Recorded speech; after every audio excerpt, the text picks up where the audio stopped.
নমস্কার, পোস্টে আপনাদের সবাইকে স্বাগত। শুরু করছি আজকের বিশেষ অনুষ্ঠান। আপনাদের সঙ্গে রয়েছি আমি সুপ্রিয়। প্রতিবাদের নামে পুরানো হলো কবিগুরু রবীন্দ্রনাথ ঠাকুরের ছবি। মালদার চাঁচলের ঘটনা, বাংলার পরিযায়ী শ্রমিকদের বিরুদ্ধে হেনস্থা, বাংলা ভাষার বিভিন্নভাবে বাংলা ভাষাকে আক্রমণ, বাংলার অস্মিতাকে নিয়ে যেভাবে কেন্দ্রীয় সরকার বিজেপির বিরুদ্ধে প্রতিবাদ সভা চলছিল বিভিন্ন জায়গায়, বিভিন্ন জেলায়, সেই প্রতিবাদ সভাতেই আজ মালদার চাঁচলে একজন টিএমসিপির ছাত্রনেতা কবিগুরু রবীন্দ্রনাথের ছবি পুড়িয়ে ফেললেন। এবং যদিও সেখানে স্বরাষ্ট্রমন্ত্রী অমিত শাহর ছবি ছিল, প্রধানমন্ত্রী নরেন্দ্র মোদীর ছবি ছিল, সঙ্গে ছিল কবিগুরু রবীন্দ্রনাথেরও ছবি।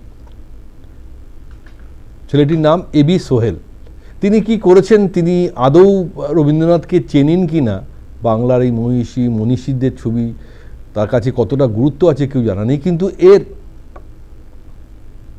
আফটার এফেক্ট এতটা বড় আকার নিতে পারে আজকে রাজ্য রাজনীতিতে, সেটা হয়তো সোহেল বুঝতে পারেনি।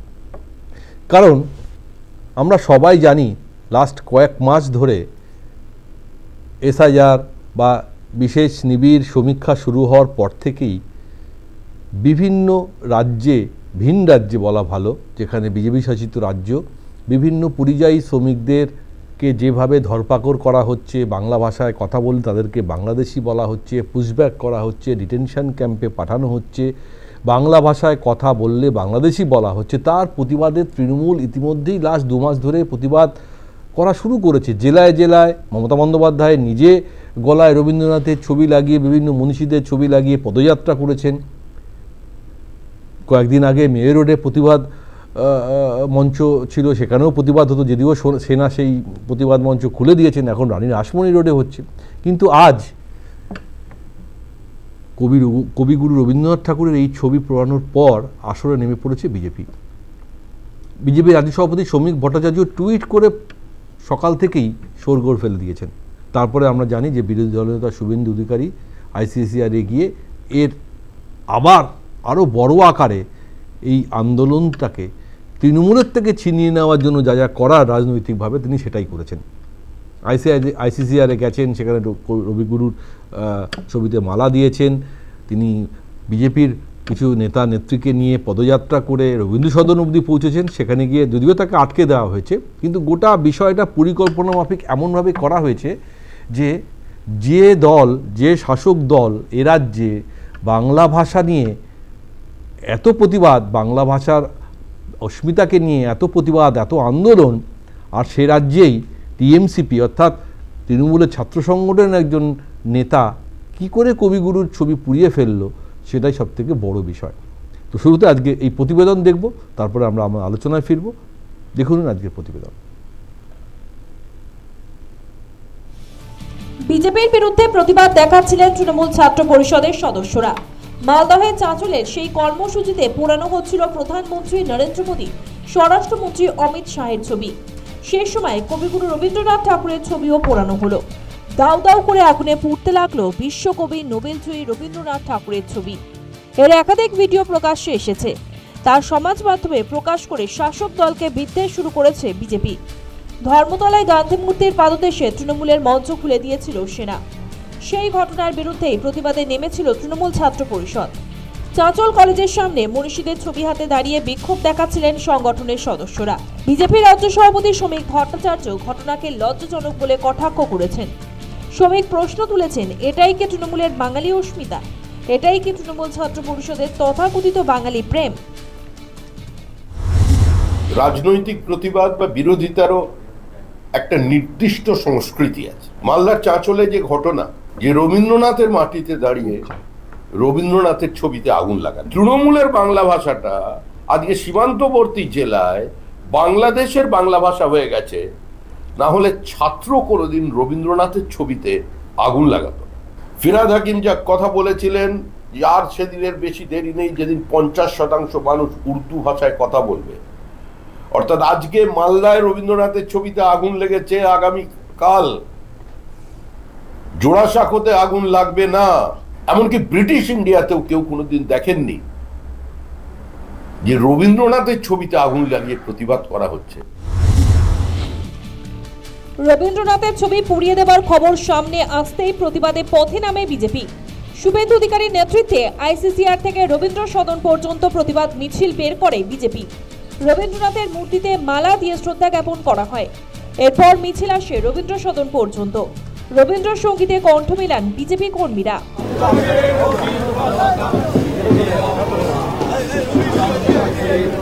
মিছিল রবীন্দ্র সদন পৌঁছলেও ভেতরে ঢুকতে পারেনি।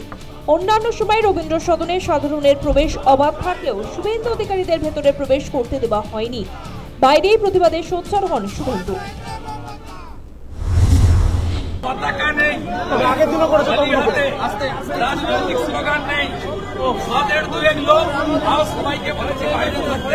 এই চারটে লোক আর আমি বিরোধী দল এটা কি তৃণমূলের বাপের সম্পদ?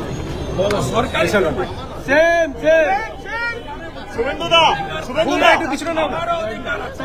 মমতা বন্দ্যোপাধ্যায় এবং তার দল বাংলা ও বাঙালি নিয়ে যে মিথ্যে নাটকটা করছেন, অন্তত সেই নাটকটাকে মিনিমাম বাস্তবসম্মত নাটক হিসেবে প্রমাণ করার জন্য অন্তত এই লুম্পেনকে তৃণমূল ছাত্র পরিষদের নেতাকে গ্রেপ্তার করবেন। তা না করে তারা সাফাই দিচ্ছেন যে রবীন্দ্রনাথকে অন্য কারুর ছবির সঙ্গে গুলিয়ে ফেলেছিলেন। এটা কে? এরা কারা? এরা কোন দল? এরা বাংলা বাঙালির অস্মিতা নিয়ে কথাবার্তা বলে? এরা যে সর্বৈব মিথ্যেবাদী, এই ঘটনায় তারা চূড়ান্ত প্রমাণ করলো। বাংলা আর বাঙালি এই কথা বলে যারা বাংলা এবং বাঙালির সব থেকে আপনজনের ছবি পুড়িয়ে দেয়, বাংলা ও বাঙালি আগেও জানতো আর আজ স্পষ্ট করে জানলো বাংলা ও বাঙালির চরম শত্রু কারা। সাফাই দিতে অদ্ভুত সব যুক্তি উঠে আসে তৃণমূল নেতাদের মুখে। কুণাল ঘোষ বিদ্যাসাগরের মূর্তি ভাঙার প্রসঙ্গ টেনে আনেন। বিদ্যাসাগরের মূর্তি যারা ভাঙে এই বিজেপি, রবীন্দ্রনাথ ঠাকুরের লেখা সরিয়ে দেয় বিজেপি শাসিত রাজ্যের পাঠ্যসূচি থেকে, তারা এসেছে নাটক করতে। তৃণমূলের আরেক নেতা দেবাংশু ভট্টাচার্য আবার করোনাকালে নরেন্দ্র মোদীর দাড়ি রাখা প্রসঙ্গ টেনে এনে ঘুরিয়ে মোদীকেই দায়ী করেন। আপনারা যদি ভিডিওটা ভালো করে দেখেন দেখতে পাবেন অমিত শাহের ছবি রয়েছে আর তার পাশে আরেকটা ছবি রয়েছে। এখন ছেলে মেয়েদেরও আমি কি করে দোষ দিই বলুন তো? কারণ আজ থেকে 5 বছর আগে একজন নেতা, ভারতবর্ষের বড় নেতা, তিনি নিজে বড় দাড়ি বাড়িয়ে বাংলার নির্বাচনে প্রচারে আসছিলেন রোজ। ভেবেছিলেন পশ্চিমবঙ্গে ভোটে জিততে গেলে বড় দাড়ি করে রবীন্দ্রনাথ সাজতে হবে, কারণ নরেন্দ্র মোদী, অমিত শাহ তাদের হয়তো ছবি পড়ানো হচ্ছিল ওখানে। তো এই নরেন্দ্র মোদীর দাড়িওয়ালা ছবির সাথে গুলিয়ে ফেলে কোথাও গিয়ে রবীন্দ্রনাথকে হয়তো তারা গুলিয়ে ফেলেছেন, যেটা হয়তো উচিত হয়নি। তাদের সাবধানতা মেনটেন করা উচিত ছিল। ঘটনায় অস্বাভাবিকভাবেই কাঠগড়ায় শাসক দল তৃণমূল। ভিন রাজ্যে পরিযায়ী শ্রমিকদের উপর আক্রমণ, বাংলা ভাষাকে বাংলাদেশি ভাষা বলে দাগিয়ে দেওয়া, এই নিয়ে গেরুয়া শিবিরকে একাধিকবার তীর্যক নিশানা করেছেন মুখ্যমন্ত্রী মমতা বন্দ্যোপাধ্যায়। বাংলা ভাষাকে বাঁচানোর দাবিতে আন্দোলনেও নেমেছেন মমতা। মুখ্যমন্ত্রী প্রায় সমস্ত সভায় বৈঠকে রবীন্দ্রনাথের গান, কবিতার লাইন উদ্ধৃত করেন। মুখ্যমন্ত্রীর মুখে অভিযোগ শোনা যায় রবীন্দ্রনাথকে অপমান করতে চায় বিজেপি, অথচ মুখ্যমন্ত্রীর সেই দলের প্রতিবাদ কর্মসূচিতেই ঘটল রবীন্দ্রনাথের ছবি পুড়িয়ে দেওয়ার ঘটনা। তবে কি বাংলা এবং রবীন্দ্রনাথ প্রেম স্রেফ মুখেই? প্রশ্ন তুলছেন বিরোধীরা। News time. আমরা দেখছিলাম সেই প্রতিবেদন। বলাই ভালো বা বলা বাহুল্য যে আজকে এই ইস্যুটা হঠাৎ করে তৃণমূলের হাত থেকে কোথাও যেন ছিটকে বিজেপির হাতে চলে গেল। যদিও শেষবেলায় আত্মপক্ষ সমর্থন বলুন আর যাই বলুন, কিছু নিজেদের ভুলটা কিছুটা শুধরে নেওয়ার জন্য তৃণমূল কংগ্রেসের তৃণাঙ্কুর ভট্টাচার্য অর্থাৎ টিএমসিপির সভাপতি, যে ছাত্র তার নাম হচ্ছে এবি সোহেল, তাকে এক্সপেল করা হয়েছে। যদিও সেই বিজ্ঞপ্তিতে লেখা হয়েছে যে রবীন্দ্রনাথ সম্পর্কে কিছু মন্তব্য, অসম্মানজনক কোনো মন্তব্য তিনি করেছিলেন, সেই কারণে তাকে এক্সপেল করা হলো। কিন্তু তিনি তো মন্তব্য কিছু করেননি। আজকে ছবিতে যে আমরা যেটা দেখেছি সেটা হচ্ছে যে তিনি ছবিটা পুড়িয়ে ফেলেছেন। কেন যে অসম্মানজনক মন্তব্য শব্দটা ব্যবহার করেছেন এটা কিন্তু প্রশ্নের বিষয়। তাহলে কোথাও কি এড়িয়ে যাচ্ছেন যে রবি ঠাকুরের ছবি পোড়ানো বিষয়টা লিখলে পরে আরও বেশি আমাদেরকে মানে বিতর্কের মধ্যে পড়তে হবে। যাই হোক, শেষবেলায় তৃণাঙ্কন ভট্টাচার্য সভাপতি টিএমসি, তিনি এবি সোহেলকে হয়তো এক্সপেল করেছেন, কিন্তু যে ভুল, অজান্তেই ভুল কিনা আমি জানি না, বা অশিক্ষার ভুল কিনা আমি জানি না, যা করে ফেলেছেন সেটা কিছুটা হলেও কিন্তু এই আন্দোলনের রেশ হঠাৎ করেই বাংলার অস্মিতা, বাংলার আবেগ নিয়ে যে লড়াই তৃণমূল করা শুরু করছিল সেটা কিন্তু কিছুটা হলেও সরে গেল। তো আজকে আমরা শুরু করব আজকের এই প্রতিবেদন দিয়ে, এবং আমাদের আলোচনাও শুরু করব। আমাদের সঙ্গে যারা উপস্থিত অতিথি রয়েছেন তাদের সঙ্গে আমি আলাপ করে দেবো। আমার বাদিকে রয়েছেন তৃণমূল কংগ্রেসের কর্মী সমর্থক রাজু ঘোষ। রাজুবাবু, আপনাকে স্বাগত। আমার ডান দিকে রয়েছেন সিপিআইয়ের মুখপাত্র রিতেশ বসাক, আপনাকেও স্বাগত। বাইরে থেকে রয়েছেন বিজেপির মুখপাত্র অ্যাডভোকেট সুপ্রিয় ঘোষ। সুপ্রিয়, আপনাকেও স্বাগত। সঙ্গে রয়েছেন রাজনৈতিক বিশ্লেষক প্রতীপ চট্টোপাধ্যায়। তো প্রথম প্রশ্ন আমি রাজুবাবুকেই রাখবো অবশ্যই। রাজুবাবু,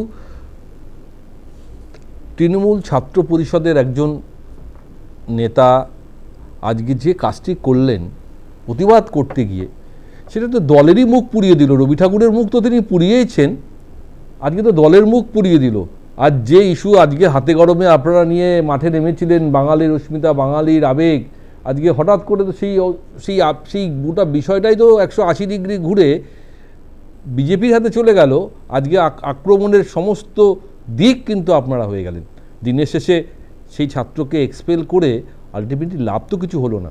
ফলে এটা বলতে বাধ্য হচ্ছি যে এ ধরনের ঘটনা যখন এ রাজ্যে হয়, যেখানে আমরা বাংলা সংস্কৃতি নিয়ে কথা বলি, বাংলার মনীষীদের নিয়ে কথা বলি, বাংলা ভাষা নিয়ে কথা বলি, আজকের এই ঘটনা কিন্তু পুরোপুরি তৃণমূলের বিরুদ্ধে চলে গেল। রাজুবাবু, দেখুন, এখানে বিষয়টা, যে ছাত্রটি এই কাণ্ডটা করেছে অবশ্যই তার চরম অন্যায় হয়েছে। যারা এই কাজটা করেছে তাদের দেখে, অন্তত রবীন্দ্রনাথ ঠাকুরের ছবি দেখে একটা বাচ্চা ছেলেও চেনে, তাকে অন্তত এই বিষয়টা ভেবে। রাজু, একটুখানি আপনাকে থামিয়ে বলি, এখনও কিন্তু দলের তরফ থেকে ক্ষমা প্রার্থনা বলে কিছু করা হয়নি। আবার উল্টে এমন যুক্তিও দিয়েছেন, আপনি নিশ্চয়ই শুনলেন সেই প্রতিবেদনে দেবাংশু ভট্টাচার্য কি বলছেন, যে ভুল করে মোদির ছবি ভেবে রবীন্দ্রনাথের ছবি পুড়িয়ে দেওয়া। হ্যাঁ, ওটাই বলছি। তো বিষয়টা হচ্ছে যে সে অন্যায় করেছে, কারণ অনেক সময় দেখা যায় যে ভোট আসলে পারে আমাদের দেশের যিনি প্রধানমন্ত্রী নানানভাবে, নানান ভঙ্গিমায়, বিভিন্ন ছদ্মবেশ ধারণ করে বিভিন্ন রাজ্যে ঘুরে বেড়ায়। তেমনই এই কিছুদিন আগে, গত ইলেকশনের আগে রবি ঠাকুর সে যে এখানে ঘুরতে এসেছিল, তখনকারও সেই বড় বড় দাড়ি বাড়ি ছিল, তো রবি ঠাকুরের মতো ড্রেসও পড়েছিল সেখানে। ছবি না, হ্যাঁ, সেটা বুঝতে ভুল হয়েছে, এটা তো অন্যায় করেছে, সেটা নিশ্চয়ই অন্যায় করেছে। কিন্তু আমার একটা বিষয়, এই যে ছেলেটি করেছে তার এই কাণ্ডের জন্য সমগ্র তৃণমূল দল এবং রাজ্য সরকারকে বলা যায় না। কারণ 2024 সালে 1 জানুয়ারি পশ্চিমবঙ্গ সরকার রবি ঠাকুরের প্রত্যেকটা গান দিয়ে সরকারিভাবে সরকারি অনুষ্ঠান শুরু এবং শেষ করার জন্য অনুমোদন দেওয়া হয়েছে, এবং রবি ঠাকুরের গানটা কি রাজ্য সরকার এটাকে সরকারিভাবে স্বীকৃতি দিয়েছে। তাহলে একটা ছেলে ছবিটাকে মানে যে ভুল বুঝে বা যে কিছু করে একটা জ্বালিয়েছে, মানে এটা নয় না, সে একজন ভুল করে। কিন্তু এই রাজ্যের যিনি নেত্রী, ছাত্র পরিষদের একটি ছেলেই কিন্তু কসবা ল কলেজে রেপ করেছিল। এই ছাত্র পরিষদের সংগঠনই কিন্তু কলকাতা বিশ্ববিদ্যালয় স্নাতকোত্তর পর্বের পরীক্ষা যাতে না হয়, উপাচার্যের উপরে হুমকি, নানা রকম চাপ তৈরি করেছিল। ফলে এটা কিন্তু দলের, যতই আপনি বলেন দলের তাতে কোনো ক্ষতি হবে না বা ক্ষতি হচ্ছে না, একটা ইন্ডিভিজুয়াল কিন্তু আলটিমেটলি তার পরিচয় কিন্তু সে টিএমসি। এই রাজ্যের যিনি মুখ্যমন্ত্রী তিনি রবীন্দ্রনাথ ঠাকুরকে চরম থেকে চরম সম্মানক জায়গা দিয়েছে। সারা পৃথিবীর মধ্যে একমাত্র পশ্চিমবঙ্গ সরকার রবি ঠাকুরের গানকে সরকারিভাবে স্বীকৃতি দিয়ে প্রত্যেকটা অনুষ্ঠানের শুরুতে শেষে গাওয়ানোর একটা সেখানে নিয়ম চালু করেছে 2024 1 জানুয়ারি 2024 থেকে। আমাদের যে পাশের রাজ্য যেখানে 60% বাঙালি, অসম, সেই রাজ্যে আমরা দেখেছি রবীন্দ্র ভবনকে 3 বছর সেখানে খোলেনি, নিষেধাজ্ঞা করে রেখেছিল। রবি ঠাকুরের নাম জড়িত বলে রবীন্দ্র ভবনকে 3 বছর ধরে খোলেনি। সেটা কোন রাজ্যে? অসম রাজ্যের কারা চালাচ্ছে? বিজেপি চালাচ্ছে, ডবল ইঞ্জিন সরকার।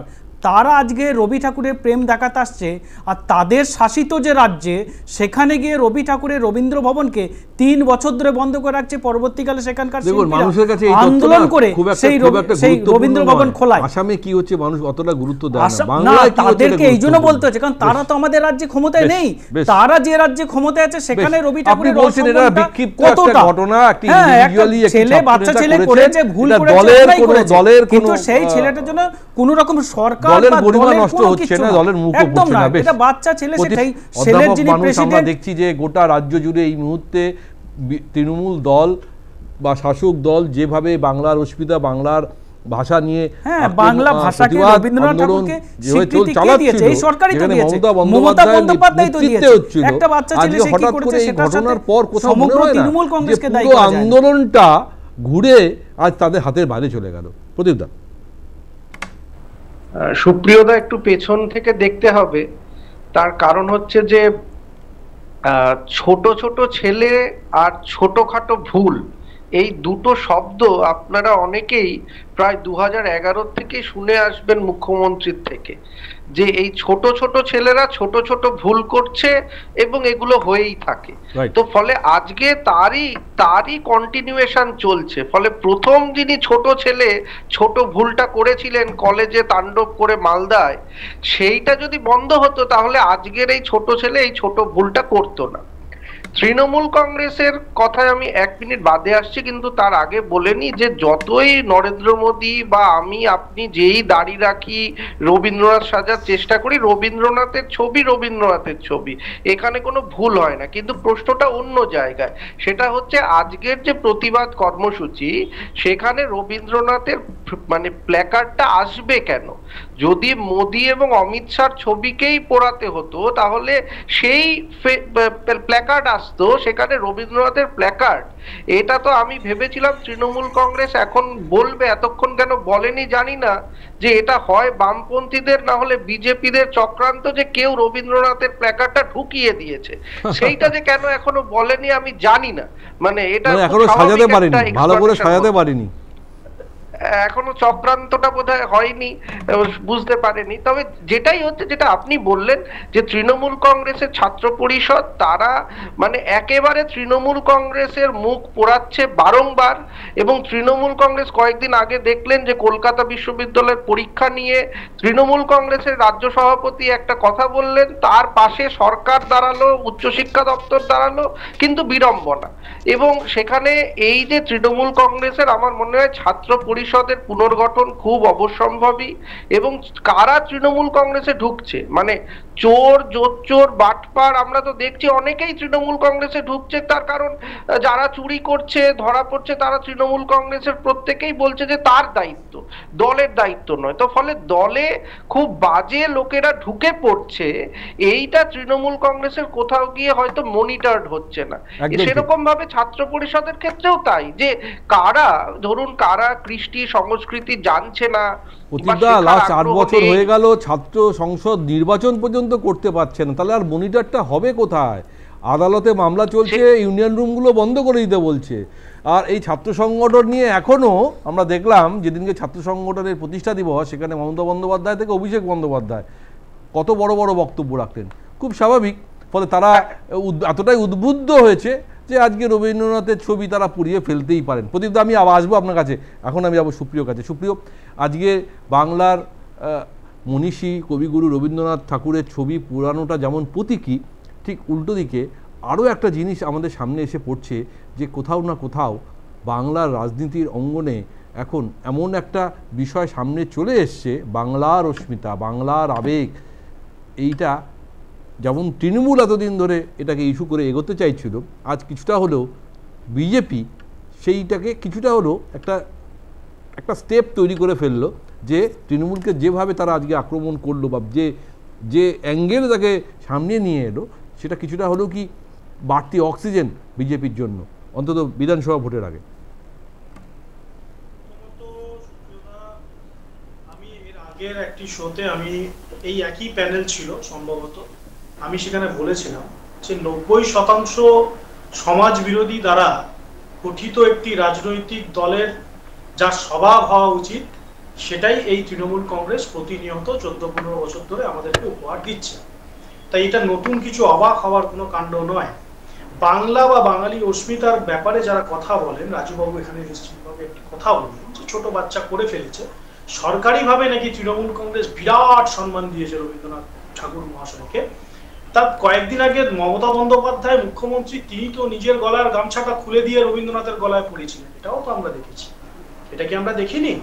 আমরা তো এটাও দেখেছি মেদিনীপুরের একজন নেতা তৃণমূলের, তিনি বলে দিচ্ছেন 2011 সালেই নাকি রবীন্দ্রনাথ ঠাকুর তিনি জনগণ মনোমতি গানটা গাই, মানে এই যে বিষয়টা ভাইরাল হয়েছে তৃণমূল কংগ্রেসের পক্ষ থেকেই হয়েছে। এই মমতা বন্দ্যোপাধ্যায় বিধানসভার কক্ষে দাঁড়িয়ে এবং বহুবার তিনি বলেছেন 1941 সালে তার দেহত্যাগ তিনি করেন। 1946 সালে যখন এই দাঙ্গা হচ্ছিল তখন এই রবীন্দ্রনাথ ঠাকুর নাকি শরবত খাইয়ে গান্ধীজিকে অনশন ভঙ্গ করেছে। সুতরাং একটা রাজনৈতিক দলের ওপর থেকে নিচ পর্যন্ত যদি তার কাটা আমরা বলি না, তো এই দলটা তারই নেই, মানে তার বিহীন একটা রাজনৈতিক দল, লুম্পেন বাহিনী দিয়ে ভর্তি। রাজুবাবুদের মতো কিছু শিক্ষিত লোকজন ভুল করে চলে এসছে, এখন কিছু করার নেই, বিড়ম্বনায় যেভাবে জবাব দিতে পারছেন উনি, কিছু করার নেই ওনার। রবীন্দ্রনাথ আমাদের কাছে সবার কাছে আবেগ। এখন রবীন্দ্রনাথকে নিয়ে যে গান চালিয়ে বদলাময় বদল হবে ডাক দিয়েছিলেন, সেই রবীন্দ্রনাথকে কিছু জেহাদি তারা তাকে পোড়াচ্ছেন। আমি সব ছেড়ে দিলাম, রবীন্দ্রনাথের মহাশয়ের কথা ছেড়েই দিলাম। আমি বলছি আচ্ছা, কোনো রাজ্যে, পশ্চিমবঙ্গ হোক বা অন্য কোনো রাজ্যে, প্রধানমন্ত্রী একটি সাংবিধানিক পোস্ট আমাদের, বা স্বরাষ্ট্রমন্ত্রী, তার ছবি পোড়ানো যায়? যদি আমি ল নিয়ে কথা বলি, আইনে কি সেই প্রবিধান আছে? মানে কাল যদি শুভেন্দু অধিকারীর নেতৃত্বে বা আমরা সবাই মিলে গিয়ে মুখ্যমন্ত্রী মমতা বন্দ্যোপাধ্যায়ের ছবিটা পোড়ায়, প্রতিবাদ এক জায়গায়, প্রতিবাদ করতেই পারেন, আপনি প্রতিবাদ করুন না, তার দাড়ি নিয়ে প্রতিবাদ করুন, আপনি বলুন যে আপনি দাড়ি রাখতে পারবেন না, নিশ্চিতভাবেই বলুন। রবীন্দ্রনাথের মতো দাড়ি রাখা যাবে না মোদীবাবু, আপনি এটা করতে পারেন না, আপনি বলুন। আমি বলছি প্রধানমন্ত্রী, মুখ্যমন্ত্রী, স্বরাষ্ট্রমন্ত্রী, এদের এদের এদের ছবি কি পোড়ানো যায়? আর কি ধরনের নির্লজ্জ বেহায়া দোকান কাটা পুলিশ, যখন বিজেপি বা অন্য বিরোধী রাজনৈতিক দল মমতা বন্দ্যোপাধ্যায়ের ছবি না, প্রতীকী একটি মানে ওই বিষয় নিয়ে গিয়ে, প্রতীকী একটি ধারাকে নিয়ে গিয়ে সেটাকে জ্বালানোর ব্যবস্থা করে, টায়ার জ্বালানোর ব্যবস্থা করেন প্রতীকী আন্দোলনে, তখন তাদেরকে অ্যারেস্ট করা হয়। আর এই সমস্ত সোহেল টোহেল জেহাদি যারা, এদেরকে যেভাবে ছাড়পত্র দিয়ে রাখা হয়েছে গোটা পশ্চিমবঙ্গে, এবার আমি বললেই আপনারা বলবেন আমি তো সাম্প্রদায়িক। আমার সাম্প্রদায়িকতার এখানে বিষয় নয়।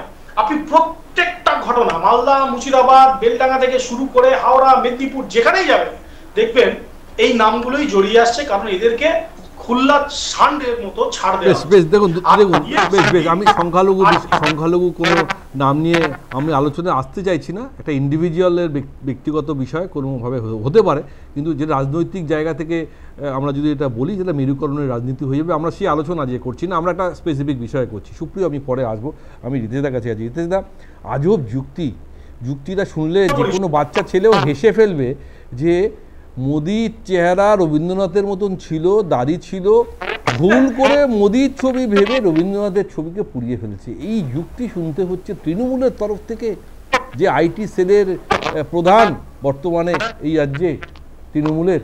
তাহলে এরপরে আর কি যুক্তি দেবেন? দিনের শেষে তাকে এক্সপেল করছে বটে, কিন্তু আলটিমেটলি কেউই কিন্তু ক্ষমা প্রার্থনা করেননি। বাচ্চা ছেলে বলছে আমার এক্সপেল করার কথা আসছে কোথা থেকে? বেশ সুপ্রিয়, আসছি। একটা জিনিস যেটা হচ্ছে, বাংলার সংসদীয় রাজনীতিতে বামেদের সংখ্যা যত কমেছে, দুর্নীতির সংখ্যা ঠিক ততটাই বেড়েছে। একটা ছাত্র যুব সমাজের একটা বড় অংশ আজ বিপথে চালিত হচ্ছে।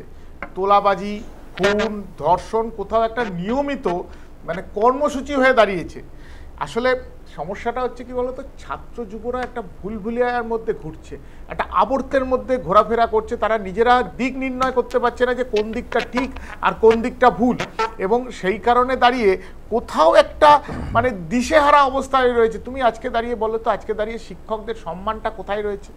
আজকে দাঁড়িয়ে একজন শিক্ষকের যে সম্মান, আজকে এসএসসি পরীক্ষাটা নেওয়াটা বড় কথা নয়, এসএসসি পরীক্ষা নেওয়ার যে কারণে নিল, বা সুপ্রিম কোর্ট যে আঘাতের উপরে দাঁড়িয়ে এই বাধ্য করালো রাজ্য সরকারকে যে এসএসসিটা নেওয়ার, এটা পশ্চিমবঙ্গের রাজনৈতিক কিংবা পশ্চিমবঙ্গের পটভূমিতে একটা মানে লজ্জাজনক একটা অধ্যায় তৈরি হলো যে তুমি দুর্নীতি করেছো, তাই পুরো 26,000 প্যানেলটা একসাথে বাদ হয়ে তার মধ্যে থেকে তোমাকে আবার পরীক্ষা নিতে বাধ্য করেছে। এবং তুমি যদি বলো যে কেন বলছো, যে তার আমরা যেটা বলছি যে বামেরা যখন ছিল, যে যে বিষয় নিয়ে দাঁড়িয়ে এসএসসি পরীক্ষাগুলো নেওয়া হয়েছে, ওএমআর শিট প্রিজার্ভ করতে হবে, আমরা কিন্তু আজকে এসএসসি নিয়ে করছি না, আমরা আমি সেটাই বলছি যে ছাত্র সমাজকে তৈরি করবে কি, শিক্ষকরা তো তৈরি করবে। তাহলে শিক্ষকদের মধ্যে যদি শিক্ষকরা এই জায়গায় দায়ভুক্ত হয়ে যায় যে তুমি পয়সা দিয়ে চাকরি পেয়েছো, তাহলে একজন ছাত্র হিসেবে কেউ শিক্ষককে সেই মর্যাদা দেবে যে মর্যাদায় তারা শিক্ষক সমাজকে রেখেছিল এক সময়।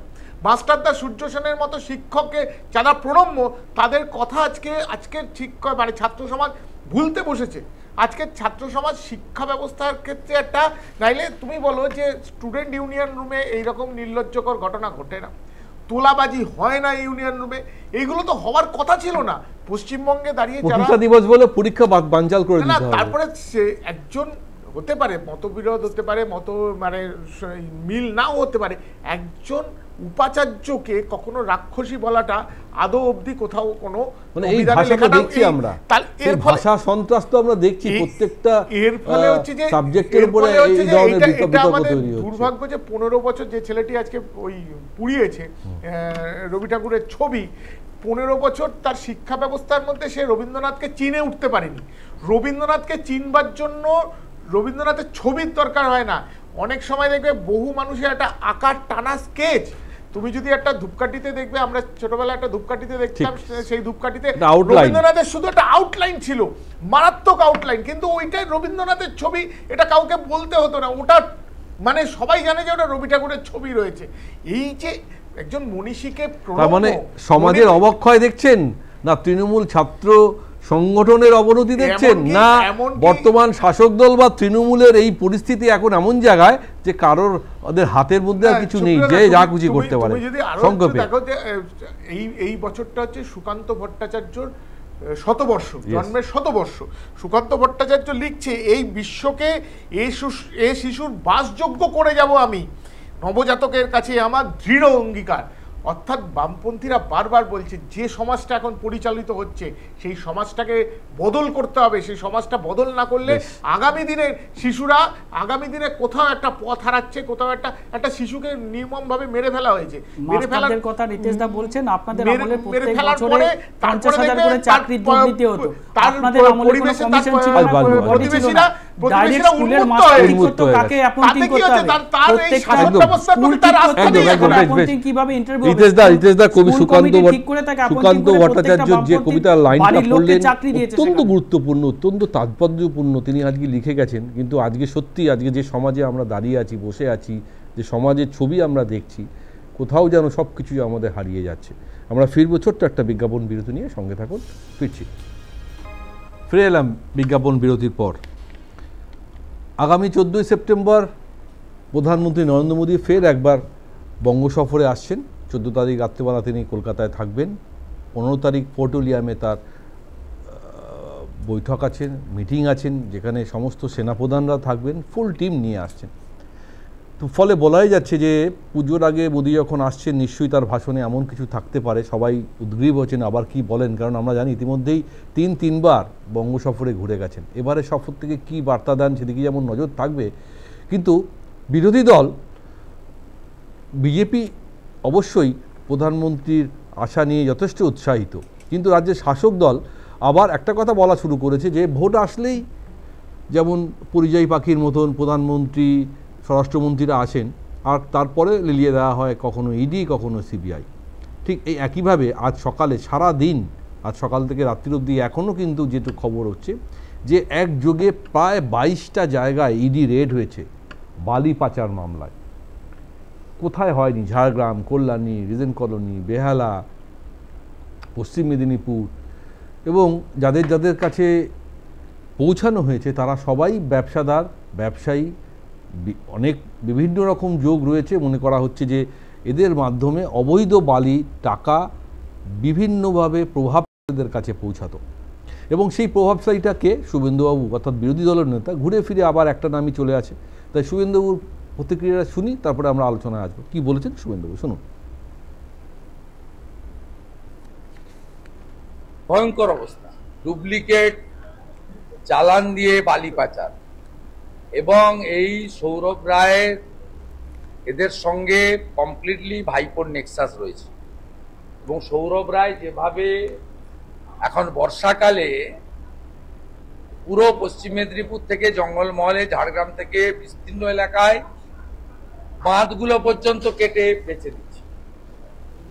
ও এ শুধু নয়, পুরো যে বালি সিন্ডিকেট, সেই আউসগ্রামের লালন হতে পারে, পাণ্ডবেশ্বরের গৌতম ঘোষ হতে পারে, সিউড়ির জাকির হতে পারে, সঞ্জীব পাটোয়ারি হতে পারে, এ বড় স্ক্যাম। এবং সরকারের কাছে 20 টাকা রেভিনিউ আসছে, 80 টাকা রেভিনিউ এদের মাধ্যমে এরা সহ পুলিশ সহ ভাইপোর কাছে চলে যাচ্ছে। এবং পশ্চিম মেদিনীপুর, ঝাড়গ্রামের এসপিরা এই সৌরভের নেক্সাসের সঙ্গে ডাইরেক্টলি ইনভলভ। এই তদন্ত আরো গতি পাওয়া উচিত। প্রচুর তথ্য জনগণের কাছে আছে, প্রচুর ডুপ্লিকেট চালান আছে, পুলিশ অফিসারদেরকে দামি দামি গাড়ি ভেট দিয়েছে, তার ছবি আছে।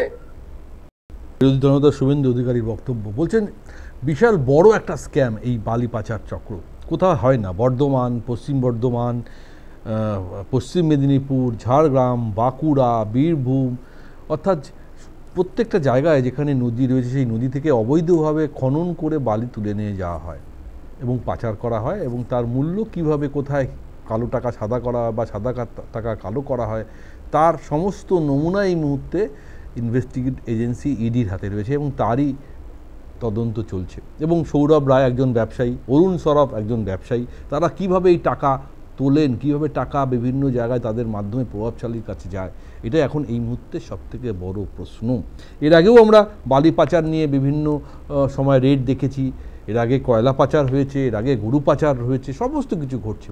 কিন্তু ইলেকশনের আগে আবার সেই ঘুরে ফিরে বলছি, কোথাও কি মনে হয় প্রতিহিংসা রাজনীতি?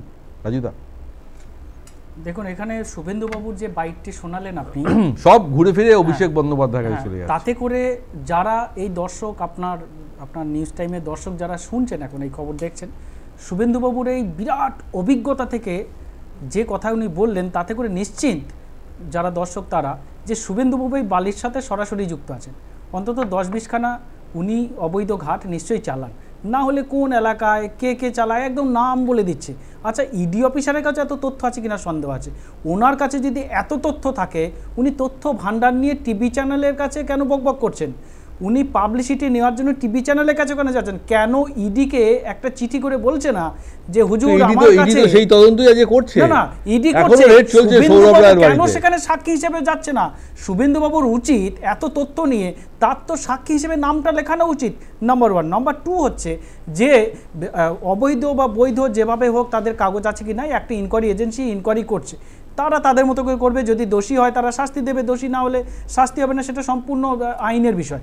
কিন্তু বিষয়টা যে রাজনৈতিক বা তৃণমূল কংগ্রেসের কোনো যোগ নেই, সেটা আলাদা ব্যাপার। কিন্তু আমার বক্তব্য যে শুধু কি এই রাজ্যই হয়? বিজেপি শাসিত রাজ্যে কি হয় না? রাজস্থান, কাদের? রাজস্থানে নাম্বার 1 যে বালি মাফিয়া এবং অবৈধ বালি খাদান। আবার আপনারা ইন্ডিয়া টুরে কেন চলে যান? বাংলা নিয়ে আলোচনা হয়, আপনারা ইন্ডিয়া টুরে চলে যান।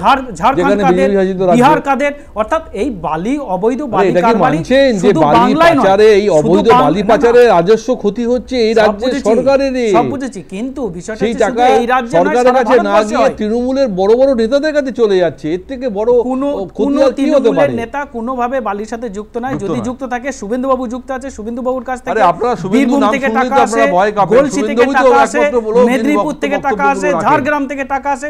শুভেন্দুবাবুর অনেক আছে, একটা কি একটা চ্যাটার্জি আছে, ওনার কাছে তথ্য আছে, না একটা জিএস চ্যাটার্জি আছে, ওনাদের কয়েকদিন আগে সব টিভি চ্যানেলে দেখছিলাম। বলছেন অরুণ সরফ নিয়ে কেন বলছেন? এরা কে? এরা ব্যবসাদার। উনি তো ভাসিয়ে দিচ্ছেন বাজারে, কিউরিওসিটি তৈরি করছেন, মানুষের মধ্যে একটা খবর ভাসিয়ে দিয়ে মজা নিচ্ছে এবং মানুষকে তৃণমূল কংগ্রেসকে দোষী সাব্যস্ত করার জন্য হয় না। সুপ্রিয়, তৃণমূল মানেই কি দুর্নীতি? দুর্নীতি মানে তৃণমূলের সঙ্গে সমর্থন। কেন্দ্রের না বলছি, কেন্দ্র থেকে যখনই লোক আসবে, যেখানে বক্তব্য দেবে, তারপরে ইডি সিবিআই ধরপাকড় শুরু হবে।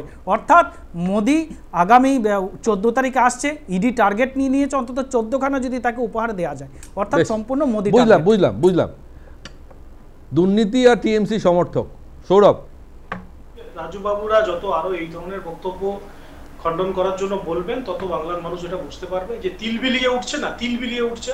তো তিলবিলি ওঠাটাকে দেখলে বুঝতে পারা যায় যে স্বাভাবিকভাবেই দুর্নীতি আর দুর্নীতির সাথে যুক্ত তৃণমূল, এটা সবাই জানে। প্রথম কথা হচ্ছে দেখুন, ইডি বা সিবিআই এই বালি কয়লা যা যা গরু যা যা আছে সবকটা এখন হচ্ছে সাবজুডিস ম্যাটার। হ্যাঁ, প্রত্যেকটা কিন্তু কোর্টে রয়েছে এবং কোর্টের নির্দেশে কোর্টকে তথ্য দেওয়ার মাধ্যমে কিন্তু সিবিআই বা ইডি কিন্তু রেডগুলো করছে। আমার বক্তব্য, কিছু ব্যবসায়ীকে তারা টার্গেট করেছে, সেই ব্যবসায়ীদের কাছে তারা মনে করছে যে এই বালির টাকাগুলো তাদের মাধ্যমে বালি ওঠানো, বালিকে নিয়ে এসে অবৈধভাবে সেগুলোকে বিক্রি করা, এবং তার একটা অ্যামাউন্ট সেটা কোনো না কোনো মাধ্যমে কোনো না কোনো রাজনৈতিক নেতার কাছে গিয়ে পৌঁছচ্ছে। এখানে তো সরাসরি ইডি কোনো তৃণমূল নেতার কথা বলছে না, তাহলে তৃণমূলে তো মানে লাফালাফি করছে। আর বালি তোলার ব্যাপারটা, আপনি বড় বড় গঙ্গার ঘাটগুলোতে চলে যান, যেখানে মানে ফেরিঘাটে চলে, দেখবেন কিভাবে 2011 সালের পর থেকে টানেল তৈরি করা হয়েছে বালিগুলো তোলার জন্য। এবং গঙ্গাবক্ষের যে ভাঙন, এই গঙ্গাবক্ষের ভাঙনের জন্য সর্বপ্রথম যদি কেউ দায়ী থাকে তার নাম হচ্ছে তৃণমূল কংগ্রেসের এই রাজ্য সরকার। এবং এই জাকির ঠাকির যাদের নাম এখানে বলা হচ্ছে, বীরভূম থেকে একাধিক অঞ্চল, আপনি বীরভূমে চলে যান, দেখবেন বালির পর বালি, মানে কিছু আর নেই ওখানে। নদীর জল আর প্রায় শুকিয়ে গেছে। বিভিন্ন মানে জায়গায় যদি আপনি যান, সেখানে দেখবেন যে এইভাবে দেখেছি আমরাও যখন বিভিন্ন সময় জেলা সফরে যাই এবং কোনো নদীর ওপর দিয়ে যাই, দেখেছি নিজের চোখে দেখা যে কিভাবে অবৈধভাবে বালি তোলা হয় বা বালি তোলা হচ্ছে এবং সেটা কীভাবে পাচারও হচ্ছে। সরকার প্রশাসন যদি তৎপর থাকতো তাহলে এই কাজ হতে পারতো না।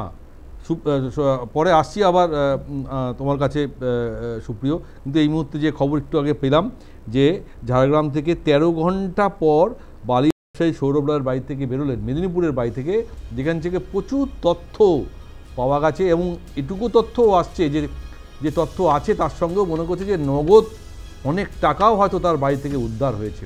এখন দেখার আজকে তাকে তুলে নিয়ে যাচ্ছে বা তথ্য তুলে নিয়ে যাচ্ছে, এরপরে আগামীকাল কি সংবাদ আমরা পাই, সংবাদ মাধ্যমের সামনে কি আছে, তখনও রাজুবাবুরা বলবেন সবটাই সাজানো, খুব স্বাভাবিকভাবেই। রিতেশদা কীভাবে বলবেন যে বালি পাচার আজকে আর নতুন কিছু নয়, আগে ছোটোখাটো স্থানীয় কিছু লোকরা করতো, এখন তো টেন্ডার করে দেওয়া হয় বালি যেভাবে, কিন্তু আলটিমেটলি পরিবেশের ক্ষতি হচ্ছে, নদীর গতিপথ চেঞ্জ হয়ে যাচ্ছে, মানুষের ক্ষতি হচ্ছে, চাষের ক্ষতি হচ্ছে। না, আমরা যেটা বললাম যে বিধানসভায় আমরা আগে বলবার জায়গা ছিল, বিরোধী হিসেবে আমরা যতদিন অবধি ছিলাম ততদিন অবধি এই জায়গাটা এতটা সাহস পাওয়ার জায়গা ছিল না। কিন্তু যত ক্ষীণ হয়েছে তত বেশি মানুষ মানে দুর্নীতির মাত্রাটা আরও বেড়েছে এবং বেড়ে আলটিমেটলি একটা শিল্পে মানে পরিণত হয়েছে।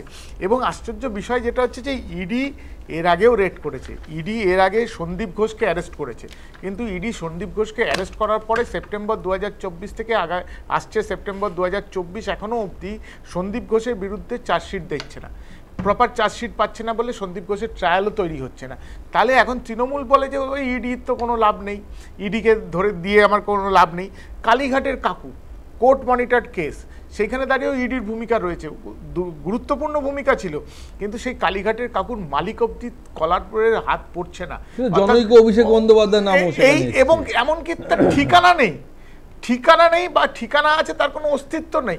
এইরকমভাবে একটা দায়সারা গোছের রিপোর্ট করে ইডির ওপরে যে আস্থা মানুষের, সেই জায়গাটা নজর ঘোরানো বিধানসভা ভোটের আমি এই বিষয়ে মন্তব্য করার দরকার নেই যে নজর ঘোরানো কিনা, মানুষ তো নজর রেখেছে, নজর রেখে যদি মানুষের নজরের আওতায় যদি কিছু না আসে তাহলে মানুষ কি করে ইডিকে মানে ভরসা করবে? ইডি তো আমার ট্যাক্সের পয়সায় একজন মানে এমপ্লয়ি, তাহলে সে রাষ্ট্রের কাছে সে দায়বদ্ধ। রাষ্ট্রের কোথাও বারবার করে এই কেন সুপ্রিম কোর্টে বা হাইকোর্টগুলোতে বারবার করে বলছি যে আপনারা তদন্তের মাত্রাটাকে বাড়ান, কিন্তু ইডি সেই দরকার নেই, কমসে কম ট্রায়ালটা তো শুরু হোক, কমসে কম তো তাদেরকে। এই যে সৌরভ রায় বা অরুণ সরব যাদের বিরুদ্ধে আজকে রেড হয়েছে তাদের থেকে কি পাওয়া যায় তার উপর নির্ভর করবে আগামী দিনে ট্রায়াল কিভাবে হবে। এমনকি অনুব্রতর ক্ষেত্রেও দেখা যাচ্ছে ট্রান্সলেটরের অভাবে অনেক সময় ছাড়া পাচ্ছে। বালি দেখলাম, এরপরে কয়লা, আবার গরু হয়তো হবে, নির্বাচনের আগে হবে, কিন্তু আলটিমেট সাকসেস কি বেরিয়ে আসে। আমি আসবো, আমাদের হাতে আর একদম সময় নেই, আমি প্রদীপদার কাছে। প্রদীপদা, বাংলার দুর্নীতি নিয়ে কথা বলতে গেলে এমন আরও কয়েক ঘন্টা আলোচনা করতে হবে। একটু অন্য প্রসঙ্গে আসবো, কারণ আজকে সুপ্রিম কোর্টে এসআইআর নিয়ে শুনানি ছিল এবং খুব গুরুত্বপূর্ণ একটা পর্যবেক্ষণ আজ সুপ্রিম কোর্ট বলেছে বা দুই বিচারপতি বলেছে ডিভিশন বেঞ্চ, যে আধার কার্ডকেও 12তম পয়েন্টে রাখা হয়েছে, যে আধারকে প্রমাণপত্র হিসাবে রাখতে হবে। কোথাও কি মনে হয় যে বিরোধীরা, অর্থাৎ যারা ইন্ডিয়া জোট বা যারা বারবার এই বিহারে এসআইআর হওয়ার পর সুপ্রিম কোর্টে মামলা করেছিলেন যে অনেক বৈধ ভোটারকে এসআইআর মাধ্যমে বার করে দেওয়া হচ্ছে, তথ্য প্রমাণ দিতে পারছে না বলে, আজকে কিছুটা হলেও স্বস্তি বিরোধী শিবিরে যে আধারকে মান্যতা দেওয়া হলো বলে? সুপ্রিয়দা, আমি বলবো যে বিরোধী শিবিরের থেকেও সাধারণ মানুষের কাছে এটা একটা স্বস্তি। একদম গরিব মানুষ, সাধারণ মানুষ যাদের কাছে সব ডকুমেন্টগুলো ছিল না, আধারটা ছিল, তাদের কাছে একটা স্বস্তি। অবশ্যই বিরোধী শিবির এটা নিয়ে মামলা করেছে, এটা নিয়ে ভয়েস রেজ করেছে। তবে আমার মনে হয় বিহারের যে ইলেকট্রাল রোল বেরিয়েছে, যাতে বাতিলের সংখ্যা কেন বাতিল এগুলো যখন বেরিয়েছে, তখন মহামান্য সুপ্রিম কোর্টের কাছে অনেক বেশি একটা সাবস্টেন্স এসছে যে আধার কার্ডকে করতেই হবে 12তম সংযোজন হিসাবে। কিন্তু এর পাশাপাশি একটা জিনিস কিন্তু মাথায় রাখতে হবে যে জাল আধার কার্ডের সংখ্যাও কিন্তু প্রচুর। ফলে এই জায়গাটা যদি আধার কার্ড আমার ভিত্তি হয় খুব ভালো, কিন্তু সেই আধার কার্ডটা সঠিক না জাল আধার কার্ড, সেটাও কিন্তু এবারে বিরোধীর শিবির যারা এটা নিয়ে রেস করেছে যে আধার কার্ডকে ইনক্লুড করা উচিত, তাদেরও এটা সুনিশ্চিত করতে হবে। বিশেষ করে পশ্চিমবঙ্গে নির্বাচনের আগে মুখ্যমন্ত্রী মমতা বন্দ্যোপাধ্যায়ের নেতৃত্বে তৃণমূল কংগ্রেসকে সুনিশ্চিত করতে হবে যে জাল আধার কার্ডের কোনো ব্যক্তি যেন এই আধার কার্ড আছে এরকম ভাবে বৈধ হয়ে যেতে না পারে। ফলে যারা সেই সম্ভাবনা কি বাংলায় দেখা যায়, বাংলায় আশা করা যায় প্রদীপদা? যেভাবে দুর্নীতি আর জাল জিনিস ছড়িয়ে রয়েছে এই বাংলায়, আধার কার্ড, প্যান কার্ড, পাসপোর্ট সব কিছুতেই তো আমরা দেখতে পাচ্ছি যে সব জালি নথি রয়েছে। তো সেখানে আমরা সেটা আশা করব কি করে? না, সেইটাই তো আমি সেটাই বলছি যে এটাই এখন বিরোধী শিবির, বিশেষ করে তৃণমূল কংগ্রেসের কাছে একটা লিটমাস টেস্ট, একটা দারুণ কঠিন পরীক্ষা যে তাদেরকে যে মানুষ বিশ্বাস করবে যে হ্যাঁ তারা সত্যিই ভুতুরে ভোটার তারাতে সক্ষম, তাহলে তাদেরকে আগে বের করতে হবে যে জাল আধার কার্ড সহ কতজন মানুষ আছে, তারা যেন ভোটের ওইখানে এইটা ডকুমেন্ট দাখিল করতে না পারে। বেশ বেশ বেশ সুপ্রিয়, তুই কি মনে হয় আজকে সুপ্রিম কোর্টে নির্বাচন কমিশনকে যে অর্ডার দিয়েছেন বা পর্যবেক্ষণে বলা হয়েছে, অফিসিয়ালি অর্ডার হয়তো হয়নি, যে এসআইয়ের নথিতে আধার রাখতে হবে, কোথাও মনে হয় যে এটা নির্বাচন কমিশনের কাছে একটা সেটব্যাক বা কেন্দ্রীয় সরকারের কাছে একটা সেটব্যাক, যেটা বিরোধীরা আবার গলা উঁচিয়ে বলতে পারবে আমরা চেয়েছিলাম বলে আধারকে ইনক্লুশন করা হলো? বিরোধীরা তো এসআইআরটাকেই তো অবৈধ বলে তারা ঘোষণা করেছে, সেই নিয়েই তো তাদের আন্দোলন। তো আজকে যাই হোক সুপ্রিম কোর্ট সেটাকে তো মান্যতা দিয়েই আসছে বরাবর যে এসআইআর হবেই। এসআইআর নিয়ে যাদের বক্তব্য ছিল তারা তো আজকে চুপ। এখন আধার কার্ডকে ইনক্লুড করতে বলা হয়েছে, আমি প্রতীক বাবুর সাথে একদম একমত যে আধার কার্ডকে ইনক্লুড করতে বলা হয়েছে মহামান্য বিচারপতিদের দ্বারা। স্বাভাবিকভাবে নির্বাচন কমিশন সেটা মান্যতা দিতেই হবে, এখানে অন্য কোনো বিষয় নেই। কিন্তু সরাসরি যেমন তৃণমূল কংগ্রেসের মতো রাজ্যে যেখানে তৃণমূল কংগ্রেসের মতো এরকম দুর্নীতিবাজ রাজনৈতিক দলগুলো আছে, তো যারা লাভলি খাতুন না কি সব নাম, তাদেরকে পঞ্চায়েতের প্রধান বানিয়ে দেয় ভুয়ো পাসপোর্ট আর ভুয়ো আধার কার্ডের মাধ্যমে। তো এই রকমের চোরচিটিং বা যে সমস্ত রাজনৈতিক দল আছে তাদের থেকে সাবধান থাকতে হবে। ইলেকশন কমিশনকে বাংলায় আরো বেশি করে কাজ করতে হবে। এবং রাজুবাবু মানে তৃণমূলের সমর্থক, তৃণমূলের যারা এই ধরনের মানুষ আছে, যারা সত্যিকারের এই দেশের নাগরিক এবং এই পশ্চিমবঙ্গের নাগরিক, তারা যাতে আমার বাদ না পড়ে সেটাও এসআইআর এর মাধ্যমে দেখতে হবে। আমাদের বক্তব্য স্পষ্ট যে আমরা তৃণমূল কংগ্রেস, বিজেপি, সিপিআইএম বা অন্য কারোর বিরোধী নই, আমরা তাদের বিরোধী যারা ভুয়োভাবে পশ্চিমবঙ্গ তথা ভারতবর্ষে করছেন এবং মৃত ভোটারের নামে দীর্ঘদিন ধরে 13-14 বছর ধরে সরকার চালাচ্ছে। মৃত দ্বিজেন মুখোপাধ্যায়ের ভোটও এই রাজ্যে পড়েছে, খুব স্বাভাবিক হবে। একদম ঠিক বলেছো, বৈধ ভোটার, অবৈধ ভোটার নেই। বাংলায় এসআইআর হবে, আজ না হোক কাল হবে। এবং আপনাদের যে দাবি সুপ্রিম কোর্ট সেখানে মান্যতা দিয়েছে যে 12তম নথি হিসাবে এসআইআর নথি হিসাবে তাকে রাখতে হবে। কিন্তু আসল প্রশ্ন বাকি সবাই যেটা করছে যে আধারে জালিয়াতি হবে না তো, যে আধারকে সামনে রেখে আরও কিছু ভুয়ো ভোটার, যেখানে বিজেপিরা বারবার বলছে যে অনুপ্রবেশকারী রোহিঙ্গা মুসলিমরা এই ভোটার তালিকায় ঢুকে পড়বে না তো, বা আপনাদের বিএলও বিএলএরা কোথাও কারসাজি করবে না তো? রাজুবাবু দেখুন, এখানে বিষয়টা অন্য জিনিস। আধার কার্ড কার লাগবে? যারা ভারতীয় তাদের 12টা ডকুমেন্টস। কিন্তু প্রশ্নটা অন্য জায়গায়। যারা 2002 সালে ভোটের লিস্টের নাম তুলেছে এবং তাদেরই শুধু এখানে এই 12টা ডকুমেন্টসের কথা বলা হয়েছে, তার সাথে অ্যাডিং করা হয়েছে তার মধ্যে 12টা ডকুমেন্টসের মধ্যে আধারটাকে অ্যাড করা হয়েছে। 2002 সালে যাদের ভোটের লিস্টে নাম উঠেছে, আসল ঘটনাটা আসছেন না, তাদের বাবা এবং মাকে ভারতের সিটিজেনশিপ প্রমাণ অর্থাৎ 1952 সালে প্রথম ভোটার লিস্টে নাম থাকা প্রয়োজনীয় বা ভারতীয় হওয়া বা অন্য কোনো দেশ থেকে গেলে নাগরিকত্ব সার্টিফিকেট। আচ্ছা, এসআইআর নিয়ে আপনাদের কি এখনো আপত্তি আছে? এসআইআর মানে কি এখনো আপত্তি আছে? ইন্টেনসিভ রিভিশন হলো এনআরসি পার্ট, এনআরসি যা কাজ এসআইআর এর সেম কাজ। আরে এসআইআর এনআরসি পার্ট বলি লাভলি খাতুন কি ভারতীয়? আমি এটা জানতে চাইছি আপনার থেকে, লাভলি খাতুন পঞ্চায়েতের প্রধান বলে তিনি কি ভারতীয়? লাভলি খাতুন কি ভারতীয়? এটা আপনি একটা জবাব দিন যে লাভলি খাতুন কি ভারতীয়? তিনি কি ভারতবর্ষের নাগরিক? তিনি যে তৃণমূলের ছাত্র সংসদ বড় হয়ে পঞ্চায়েতের প্রধান হলেন, লাভলি খাতুন কি ভারতীয়? এইটা তৃণমূল আগে বলুন, তৃণমূল এখানে যারা বলুন। বেশ বেশ, সময় কম, মৃত্যুদা উত্তর নেব। ঘুরিয়ে এসআইআর মানে ঘুরিয়ে এনআরসি করতে যাচ্ছে কেন্দ্রীয় সরকার, এটাই তৃণমূলের অভিযোগ। বিশেষ নিবিড় সমীক্ষা হওয়া প্রয়োজন। হাইকোর্টে ট্রায়াল, সুপ্রিম কোর্টে ট্রায়াল চলছে যেখানে আধারকে মান্যতা দেওয়া হয়েছে, কিন্তু তৃণমূল এখনো বলছে যে এসআর মানে ঘুরিয়ে এনআরসি। আমার তো মনে হয় এটার থেকেও বড় যে এই সমীক্ষা হওয়া প্রয়োজন, ভুয়ো ভোটারকে বাদ দেওয়া উচিত। ছোট্ট করে এসআইআর নিয়ে আমাদের কোনো আপত্তি আগেও ছিল না, এখনো নেই। এসআইআর হোক, মৃত মানুষদের নাম বাদ যাক, ডবল এন্ট্রির নাম বাদ যাক, এসআইআর এইগুলো হোক। এবং যে কথাটা যেটা বলা হচ্ছে যে সুপ্রিম কোর্ট বলেছে 12তম ইয়েতে আধার কার্ডকে ইনক্লুড করতে, এটা নতুন কথা নয়।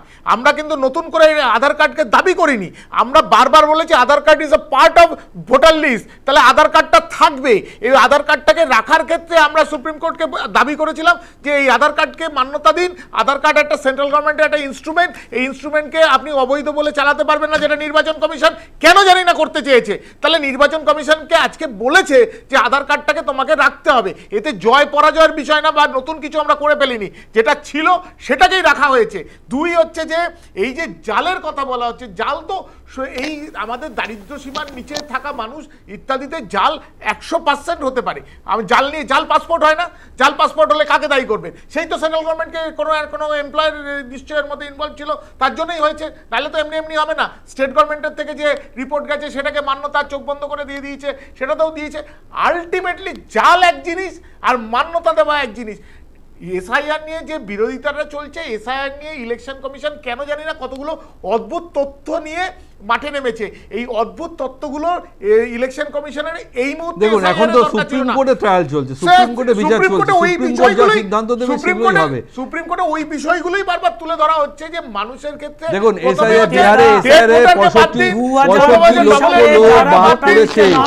বিহারের এসআইআর আমরা দেখেছি, অর্থাৎ আমাদের রাজ্যে যদি এখন এসআইআর হয়, সত্যি সত্যি এই বিশেষ সমীক্ষার মাধ্যমে আমরা যদি দেখি যে ভুয়ো ভোটার এই আসল তালিকা থেকে বাদ গেছে, তাহলে আসল এসআইআর কাজ হবে, যেটা ইলেকশন কমিশনকে করতে হবে এবং এ রাজ্যের শাসক দল হিসাবে সহযোগিতা করতে হবে ইলেকশন কমিশনকে। কিন্তু সেটা আদৌ কি সম্ভব? এই সংঘাত তো আমরা দেখছি যত দিন যাচ্ছে বাড়ছে, কিন্তু আলটিমেটলি গণতন্ত্র কি বলে, মানুষ কি বলছে, জনমত কি বলছে, সেদিকে আমাদের নজর রাখতে হবে, অপেক্ষায় থাকতে হবে। বাংলায় যখন এসআইআর হবে তখন কিভাবে এই বিশেষ নিবিড় সমীক্ষা হয়। আমাদের অনুষ্ঠান এখানে শেষ করছি। উপস্থিত সমস্ত অনেক অনেক ধন্যবাদ আমাদের সঙ্গে থাকার জন্য। আপনাদের দেখতে থাকুন news time, any time, all the best.